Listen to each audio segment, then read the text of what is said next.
Hello YouTube and welcome back to Crusader Kings 3, House of Mordecius. Thank you so much for watching. Please make sure to like the video if you enjoy it. Please make sure to comment. Let me know what you think of Crusader Kings 3 and House of Mordecius moreover, and make sure to subscribe so that you get notified every time I upload a new video. So thank you once again for joining us here. We've got ourselves in a little bit of a pickle here as we have engaged in a war with the land of Brefne.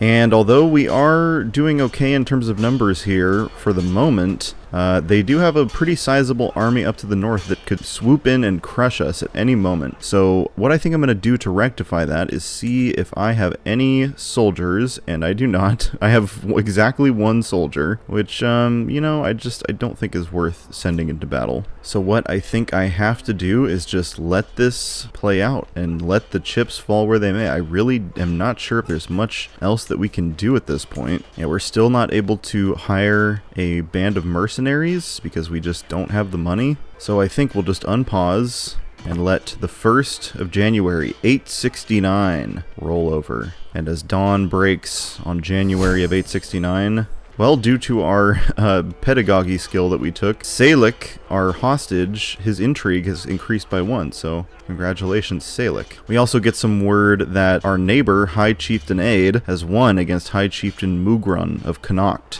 in the Wee Manane claim on the High Chieftain of Meath. So, well, fuck the lot of you. What we're focused on here is how this battle right here is going to play out, because this really could make the determination of whether the House of Mordecius takes Brefne for themselves, or if we get sent back to our land defeated.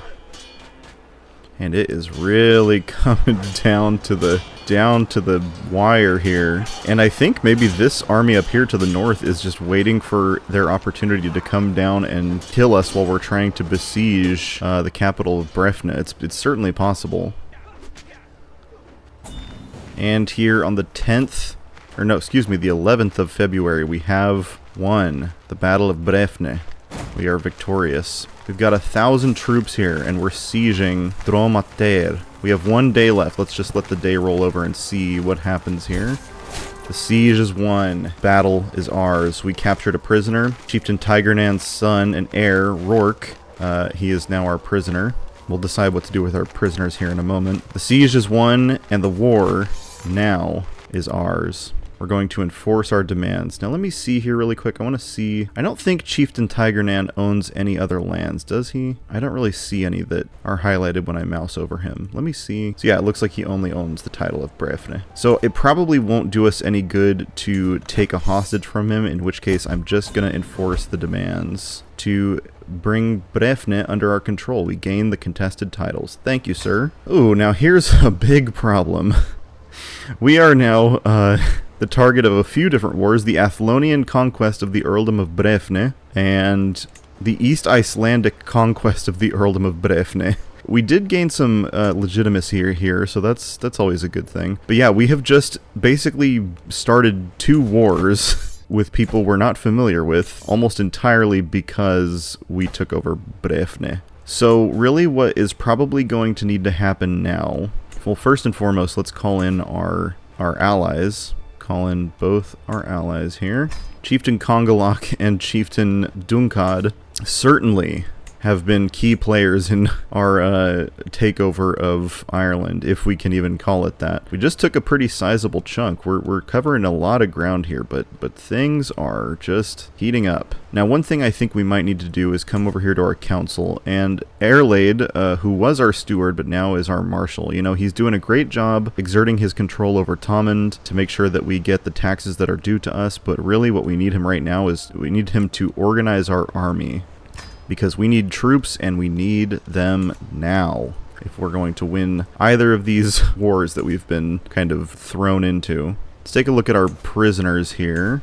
This guy's been in prison for 21 months. Now, we can't ransom him. Why we can't do that, I'm not sure, but we're going to negotiate his release. I don't think he needs to be in here anymore. We are going to recruit him, and we're going to ask if we can get a weak hook on him. Now, for anybody who hasn't played before, a weak hook basically just means like a favor. It basically, in this case, would amount to something like, hey, I let you out of jail. Can you, do this small favor for me? Whether that's forcing gold out of his pocket, or if it's, he might help me in a assassination attempt or something at a later date. Whatever form that takes at a later time, we'll have to figure that out. But for right now, he is going to be set free.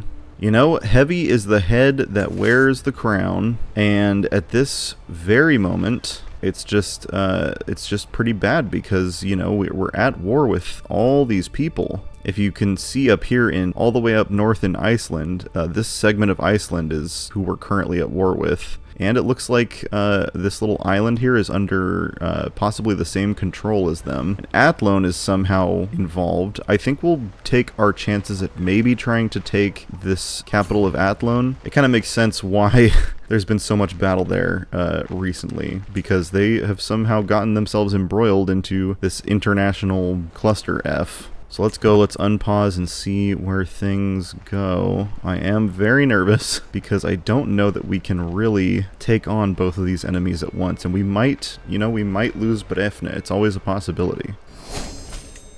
And Mr. Art McCormick Siol Merade has accepted our proposal to be let out of prison in exchange for a hook. Thank you, sir. Chieftain Dunkad, once again, accepting our call to battle. Chieftain Dunkad is, basically our best friend at this point. We're going to call him into our other war that we're involved in, see if he'll accept that. Chieftain Kongalok, of course, also accepts. And we're going to ask Chieftain Kongalok to also join us in the Athlonian conquest of the Earldom of Brefne. Come on, bud. We need your help here. Without them two, I don't think there's any way that we can win this. I don't think it's possible. Once again, Chieftain Dunkad accepts. Wow, something just happened where I have become the culture head of Irish culture. It might have to do with the fact that just we control so much of Ireland. But yeah, we're kind of top dog when it comes to Ireland. We're not like the king or anything, but certainly we are pretty influential when it comes to Irish culture.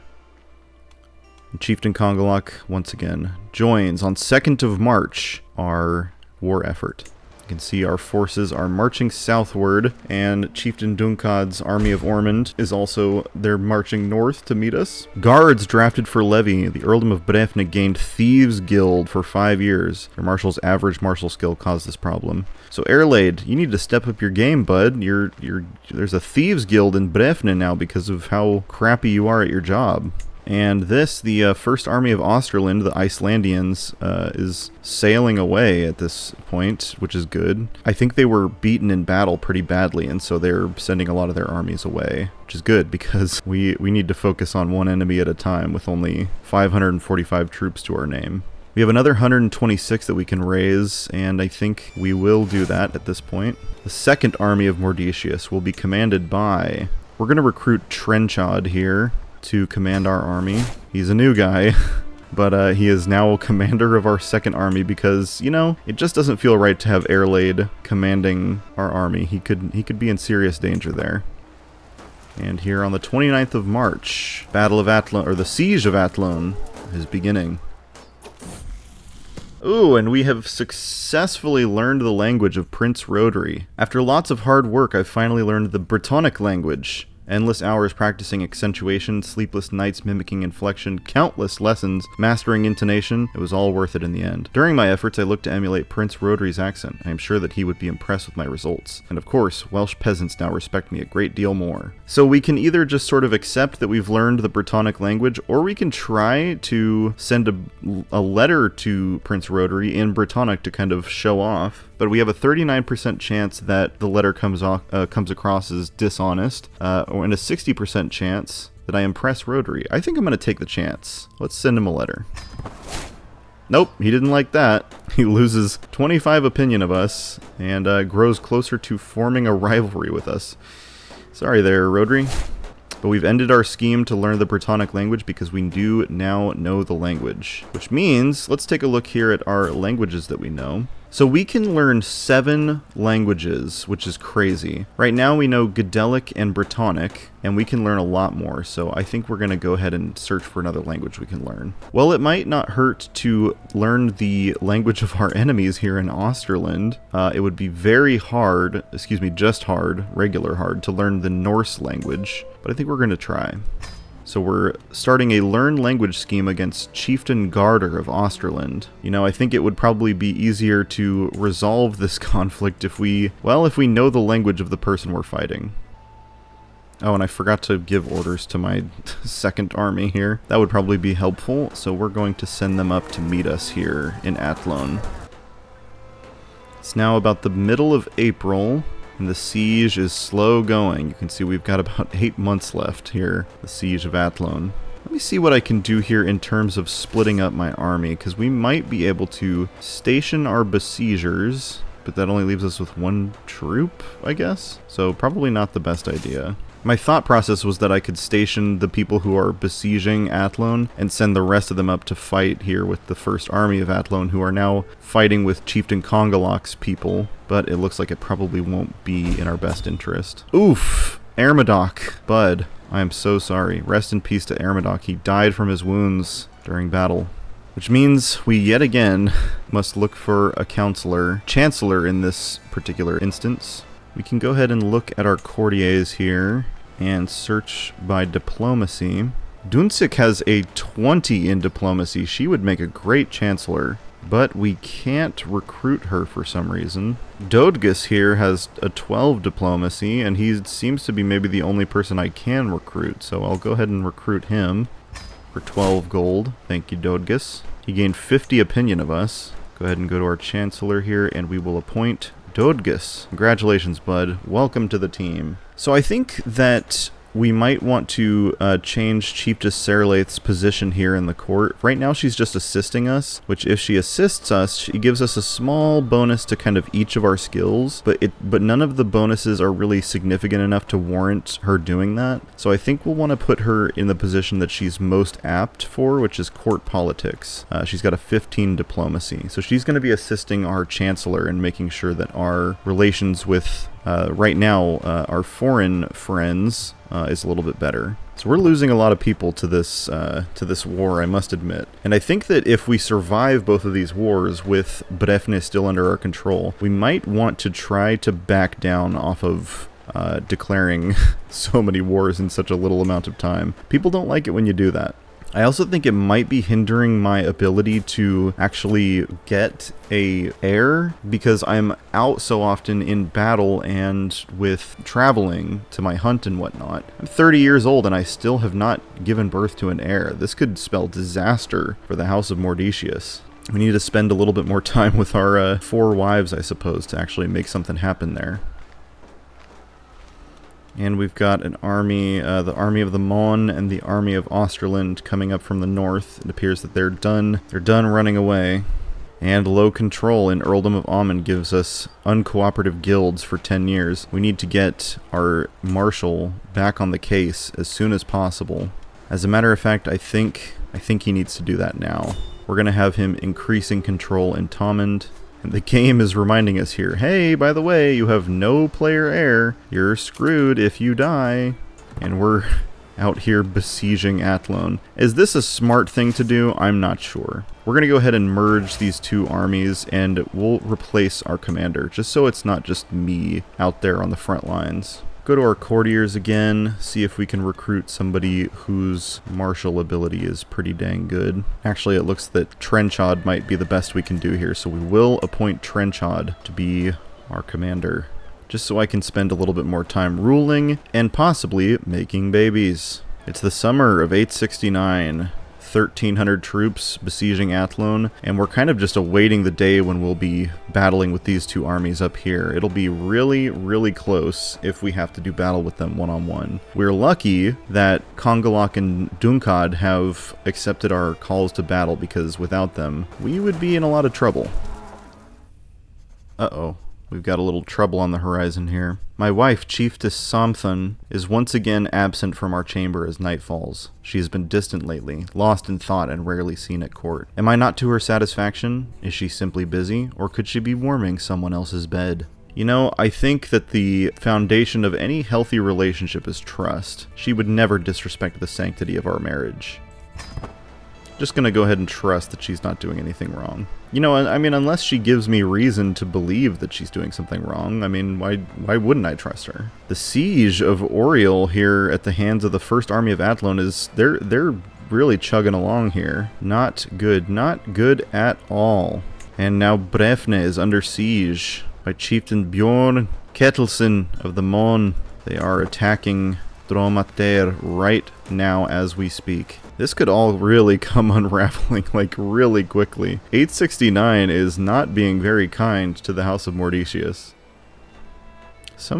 Ulster is raising a neutral army up there in the far north and sending them somewhere, probably unrelated. But it does look like here in late August, Oriel will fall to the Athlonians. And yes, they have taken Oriel, and it appears they're going to be heading out to the sea for some reason. And here at the beginning of October 869, my hostage Salix seems to have been having a difficult time at our latest feast.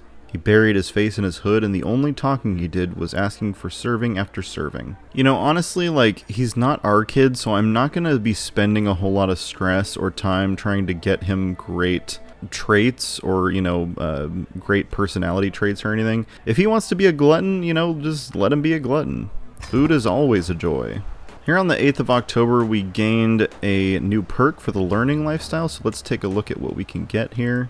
We can pick one of two. We can pick Apostate, which gives us plus 15 different faith opinion and minus 75% faith conversion cost. So it just makes people who are different than us like us a little bit more and makes it easier to convert others. On the other hand, Scholarly Circles gives us a learning per level of devotion plus 1. So level of devotion just kind of means how, you know, devoted you are to your faith. And, you know, we're not particularly faithful, but we do need this trait at some point to get down to the scholar capstone lifestyle trait, but we're going to take Apostate for now.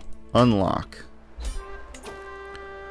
The siege is won on 11th October. We took Chieftain Flan Cinna's kinsman Clairshen during the siege of Athlone. The siege is won, and we can now end this war. Thank goodness. We're going to go ahead and demand a hostage as well. Afric Nick Flan Cinna Nail will now be our hostage. Enforce demands.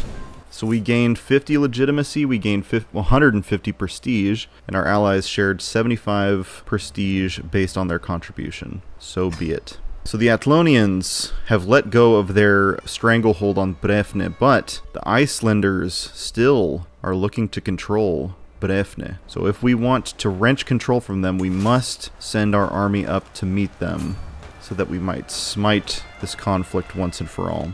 We can recruit some mercenaries, and I'm very, very tempted to do so, but I think we'll wait to see if we can survive without them. We can also probably let our prisoner go, and again, since we can't ransom them, we will negotiate their release. We want them as part of our court, and we want that hook on them. Negotiate release. You're free to go, or are you?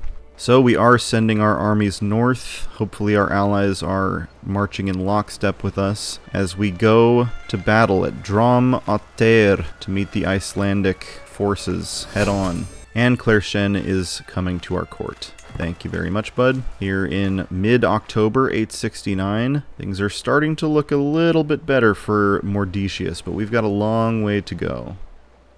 And hopefully our troops get there before they win this siege, because if they win the siege, well, things might start to look pretty ugly for our war score. And we've got more troops than them, but our army quality is not quite as high as theirs. I don't know the exact numbers of how it all works out, but I'd be willing to bet that elite quality of troops counts for significantly more than just straight up troop numbers. And it looks as though we might not be able to make it there in time before the siege is won. So I'm actually going to do what I didn't want to have to do, which is hire some gosh dang mercenaries. Captain Ronan of Bodyguards of Gwendolyn you're hired. We're going to send you straight away to meet us for the battle. Probably should have done this a while ago because honestly, oh yeah, we're in debt now. But that's fine, we'll make it up in no time. But honestly, I mean, you know, they might have been able to catch up with us before all of this if I had sent them sooner. But, you know, things happen in Crusader Kings 3 and you gotta just kind of grit and bear it. An Afrik from Athlone has showed up, our hostage. Pact is in place. Oh, and here's a development here. Now that the siege of Dromater has been lost, Chieftain Bjorn is pulling his troops out from the area. Interesting. Oh, maybe not. Actually, they might be staying.